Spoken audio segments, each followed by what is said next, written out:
বিসমিল্লাহির রহমানির রহিম। আসসালামু আলাইকুম। সকলকে আমার রান্নাঘরে স্বাগত জানাচ্ছি। আজকে আমার রান্নাঘরে নিয়ে এলাম কালারফুল জর্দা। সবাই তো এমনি এক কালার রং দিয়ে জর্দা বানায়, আমি এখানে 2 কালার আর সাদা দিয়ে 3 কালার দিয়ে কালারফুল জর্দা বানিয়েছি। চলুন দেখি কিভাবে বানাইলাম। এখানে কালারফুল জর্দা বানানোর জন্য 1 বাটি পোলাওয়ের চাল নিয়ে নিয়েছি। এখন পোলাওয়ের চালটুকু সুন্দরভাবে ধুয়ে আমি 10 মিনিটের জন্য ভিজিয়ে রাখবো। এই যে ধোয়া হয়ে গেছে, এখন ভিজিয়ে রাখার জন্য পানি দিয়ে দিচ্ছি, দিয়ে 10 মিনিট ভিজিয়ে রেখে দিব। এই যে ঢাকা দিয়ে রেখে দিলাম। এখন চুলায় কড়াই বসিয়ে কড়াইয়ে আমি পরিমাণ মতো পানি দিয়ে দিলাম, দিয়ে পানি এখন ঢাকা দিয়ে দিব, পানি যেন ফুটে ওঠে। এই যে পানি ফুটে গেছে। 10 মিনিট পর ওই যে পোলাওয়ের চাল পানি ছেঁকে রেখেছিলাম সেটা এখন ফুটন্ত পানির মধ্যে দিয়ে দিলাম।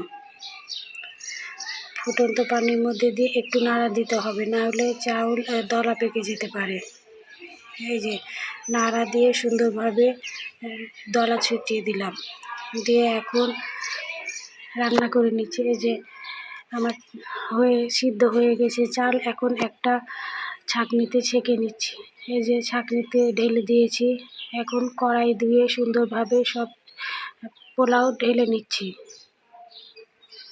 এই যে 2 বার পানি দিয়ে সুন্দরভাবে ঢেলে নিলাম, নিয়ে এখন এই যে ছাঁকনি তুলে দেখুন সুন্দর ঝরঝরে হয়েছে। আবার চুলায় কড়াই বসিয়ে কড়াইয়ে 2 চামচ ঘি দিয়ে দিলাম। আপনারা এটা তেল দিয়েও করতে পারেন, কিন্তু ঘি দিয়ে আলাদা একটা ঘ্রাণ আসে, এই জন্য ঘি দিয়ে করাই ভালো।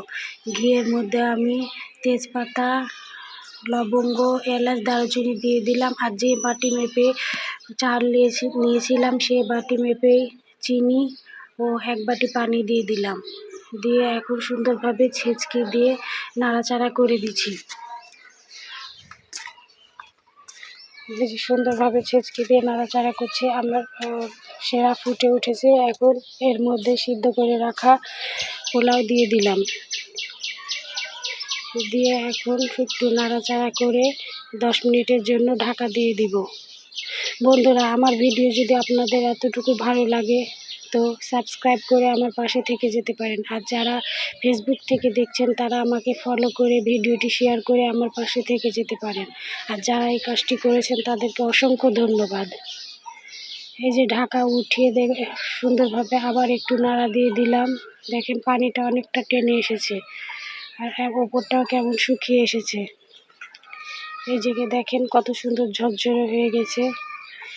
এখন আমি আবার 2 মিনিটের জন্য ঢাকা দিয়ে রাখছি। এ পর্যায়ে কিন্তু চুলার জাল একদম মিডিয়াম রাখতে হবে, না হলে নিচে লেগে যেতে পারে। এই যে হালকা হাতে আমি নাড়াচাড়া করে দিচ্ছি, না হলে ভেঙে যাবে। তাই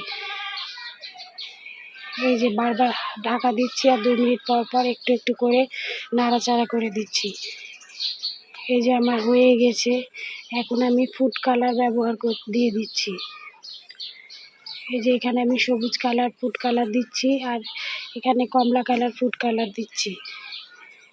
দিয়ে আমি ঢাকা দিয়ে কিছুক্ষণ রেখেছিলাম। কিছুক্ষণ পর ঢাকা উঠিয়ে এই যে একটা চামচ দিয়ে সুন্দরভাবে নেড়ে দিচ্ছি, যদি কালারগুলো সুন্দরভাবে মিশিয়ে দিচ্ছি। দেখুন এই যে মেশানোর পর কত সুন্দর লাগছে।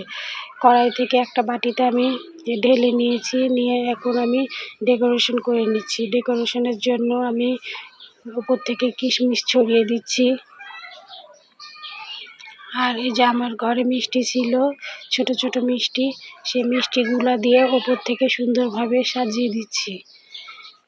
এখানে আরও অনেকে অনেক কিছু দিয়ে ডেকোরেশন করে, কিন্তু আমার ঘরে যা ছিল আমি তাই দিয়ে ডেকোরেশন করে নিলাম। ধন্যবাদ বন্ধুরা।